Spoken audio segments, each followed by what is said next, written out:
Le gratte-langue, à quoi ça sert et comment s'en servir? Le gratte-langue permet de nettoyer la langue et la bouche des petits résidus de nourriture, des bactéries ou potentiellement des virus qui peuvent se loger à la surface de la langue. En prenant soin de notre hygiène buccale avec un gratte-langue, nous enlevons les dépôts et les bactéries qui s'accumulent sur la langue, dans la bouche et ainsi dans la gorge, libérant le système respiratoire et le système digestif. On filtre ainsi les toxines que le corps doit gérer ou qu'il n'a pas digéré. Ce simple geste du quotidien fait partie des rituels d'hygiène de l'Ayurveda qui, comme la médecine chinoise ou la médecine occidentale, attribue un rôle important à la langue. En effet, l'état de la langue n'est pas anodin. Il reflète notre état général de santé. La langue, miroir de notre vitalité. C'est pas un hasard si vous allez chez le médecin et on vous demande de tirer la langue lors d'un examen clinique. Si vous êtes retrouvé à tirer la langue comme un enfant de 5 ans dans un cabinet, c'est parce que la langue en dit beaucoup sur votre état de santé. Associé à d'autres éléments comme notre poids, notre âge ou des indicateurs comme le pouls, l'état de notre langue nous renseigne plus largement sur l'état de notre digestion. Et l'examen clinique de la langue est basé sur l'observation. Et l'on peut s'en servir pour évaluer notre propre état de santé et de vitalité.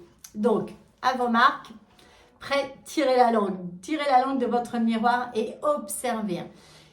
Alors, rose, blanche, lisse ou pâteuse, quelle couleur et quelle texture a-t-elle? L'examen de la langue fait partie des outils cliniques de la médecine occidentale, mais aussi de l'Ayurveda en Inde. La langue est perçue comme un miroir du reste du corps. On observe la couleur, la forme, la texture, mais aussi le film qui recouvre la langue. Ces éléments, lorsqu'ils sont décodés correctement, peuvent mettre en lumière un problème digestif, une intolérance alimentaire et d'autres états de santé. Je vous en dis plus. Une langue rouge dénote des fièvres, une inflammation. Une langue tirant violet nous parle de problèmes de circulation sanguine.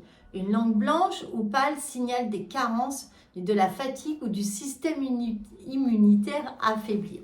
L'épaisseur du film qui recouvre la langue est un autre indicateur. Très épais, il indique une maladie.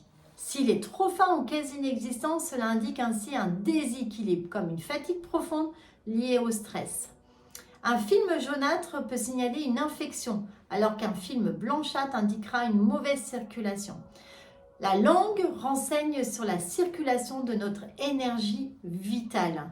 Comme en réflexologie, à chaque partie du pied correspond à un organe du corps. Les parties de la langue renvoient ainsi à des organes bien précis. Le corps est nettoyé non seulement à l'extérieur, mais à l'intérieur. Ces pratiques peuvent semblent un peu exotiques pour nous Européens, mais certaines d'entre elles sont maintenant très populaires. Alors, il y a d'autres exercices que vous pouvez pratiquer pour maintenir la santé de votre langue. Jiva Shodhana peut être suivi d'un lavement de la bouche à l'huile de coco, le Kavala Kandusha. On garde de l'huile dans la bouche pendant quelques minutes en faisant circuler entre les dents et ainsi agit comme une éponge des micro-résidus présents sur la bouche. Les propriétés antiseptiques de l'huile crue de noix de coco soignent également les gencives, la langue, les muqueuses. On crache l'huile de coco puis on rince. On se lave les dents que après pour éliminer les traces d'huile. Donc, pour résumer, vous vous levez, la première chose que vous faites, vous vous grattez la langue devant et les côtés. Et là, vous pouvez voir si votre langue est chargée ou pas. Ensuite, vous pouvez continuer avec le kandusha, c'est-à-dire un lavement de la bouche avec l'huile de coco. J'espère que ça vous a indiqué l'importance de se gratter la langue les matins. Alors, n'oubliez pas, soyez acteur de votre santé et laissez-moi un commentaire si vous avez besoin de plus de renseignements. Alors, bon grattage de langue.